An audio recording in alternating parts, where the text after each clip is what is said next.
ઉનાથી એક મહત્વપૂર્ણ સમાચાર સામે આવ્યા છે। ઉના તાલુકાના સીવાસી ગામે આજે સવારે અંદાજે 10 વાગ્યાના સમયે એક બાઇક નદીમાં ખાબકવાની ઘટના બની હતી। અકસ્માતમાં બાઇક પર સવાર એક વ્યક્તિને ઈજા પહોંચી છે।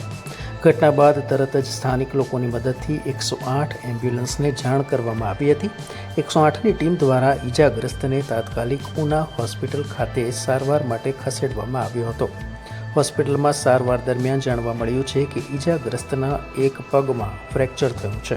હાલ તેમની સારવાર ચાલી રહી છે। આ ઘટનાને લઈને સીમાસી ગામમાં ચિંતાનો માહોલ જોવા મળી રહ્યો છે। મિત્રો, ગીર સોમનાથ જિલ્લાના તેમજ દીવના સમાચાર માટે આપ જોતા રહો voice of Una YouTube channel. આ વિડીયોથી આપની જાણકારીમાં વધારો થયો હોય તો વિડીયોને લાઇક આપશો, મિત્રોને લિંક શેર કરશો। જો આપ પ્રથમવાર અમારી ચેનલ જોતા હોવ અથવા હજુ સુધી અમારી ચેનલને આપે સબસ્ક્રાઇબ ન કરી હોવ તો તુરંત સબસ્ક્રાઇબ કરી દેવા વિનંતી કે જેથી જિલ્લાના સમાચારથી આપ વંચિત ન રહી જાઓ। ધન્યવાદ।